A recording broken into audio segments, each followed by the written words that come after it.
Hi guys, so this is the continuation of our tutorial on the DDS, ADDDS, Active Directory Domain Services.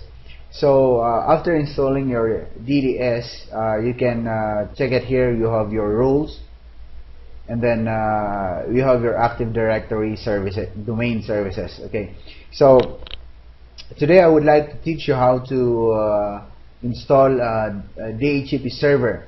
After installing this DHCP server, I would like to move to adding new clients and making a new user. So I just want to have a brief review on how we set up our network. So our local area network address for our server is this one, 20.20.1. So we can check it on your here. So we'll go there and then view status, and then we can go to your properties and then check this one. So we set this one as static. So like what I've said, if you're setting up a server, we always set that one as a static. Now for your DHCP server, we are going to add roles here so that we can provide IP address for our clients. So on the CSS NC2 exam, you need to set up your DHCP server within the machine. So it is suggested that you turn off any DHCP service running on the network. So today we are going to add a role wherein what do you call this one? We are going to set up the DHCP service. So this is your server manager. This is a quick view of your services running on your server 2008. So if you click on roles, you can see it here. We have only Active Directory Domain Services and then your DNS server. So we are going to add a role, which is your DHCP. We are going to click on add roles. We can click on next, and then select the DHCP server. So you need to check that one, and then we're going to go for next. So in this area, if you can read this one, you should configure at least one static IP address on this computer. So we have already done one. The IP address of our server is 172.20.20.1. So that is static IP address.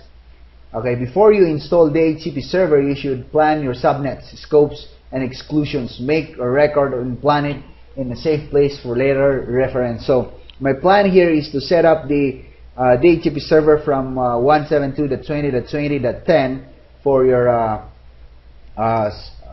released what do you call this one? We provide those service IP address for our clients. So we exclude 172.20.20.1 to 172.20.20.10. No, I mean 9. So other than that, we are going to give that one as our IP address for our clients. So let's go and click that one. So if you have a network card in place and a static IP address in place, it will automatically detect that one, and then it will provide this one wherein it gives us an easier way, and then we can click on next. So we have one adapter here, local area network. That's the physical address. So we have that static IP address there. So it will just check this one. We have your parent domain, and then your DNS server, which is the same, this server machine. So we can click next. Wins is not required. Yes, we can click on next. And then this is the part where you're going to set up this DHCP server. So what we're going to do is add. We're going to put a scope name. So LAN underscore underscore DHCP 1, because you can create as many DHCP service you can have here. So I'll just put one. If you have plans of adding more, then you can add. You can say LAN DHCP, or you can actually put a descriptive name here, LAN DHCP lab 1, laboratory 1, so that it would be easier. So our starting IP address, like what I have said earlier, 172.20.20.10. So the IP address would start with 11. Starting IP would be 10. So we'd like to end this one with 172.20.20. That we can set 254. But for scalability, we have a reserved IP address of 4 addresses. So I'll just put 50, and then the subnet mask could be 255.255.255.0. So that is /24, and our default gateway would be what did I set for my let's say, so my default gateway should be the same with this one, so I need to check. Yeah, it's that 5. Normally we always set this one as our router going to the internet. Okay, so 172.20.20.5. Okay, subnet type wired, least duration will be 6 days, so you can actually change it with 8 hours. So if the server doesn't hear anything from the client who had the IP address, within 6 days without hearing any information about this, it will release, it will get that IP address and assign it to someone else. Okay, so we're good with that. 6 days. Okay, and then we can go for next. Okay, disable. Yeah, we can just, if you want to. For me, I just leave this behind.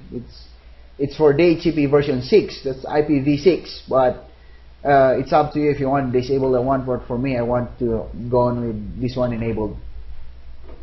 So same, prefer DNS IPv4. This is the IPv6 for this is how IP version 6 looks like. It's hexadecimal. Okay, so we can just use current credentials. Yeah, Gnard Valley, that's a Gnard administrator. I can click next, and this is summary built with the configuration you had. So let's go and install this one. So after installing this one, you can see here installation succeeded. Okay, so close and close this one. Then you can see it there, it's there. So on your DHCP server, you can actually check it here. Let's refresh this one, close this one, and then click again your server manager, go for roles, and then let's check this one. Okay, there you go. We have IPv4. This is the scope we created. So if you can check this one, IP leases. There are no clients connected yet. So I'm going to, that's how to install a DHCP server. Now we can test this one. I need to show you another client, and then the client who should be getting an IP address from the server should show here. So I need to have at least Windows 7 set up, and then at the same time I'm going to join it to the domain of gnard.com, and then create user, and we are going to test this user. Okay, so check out my next video, and see you with the next video I'm going to have.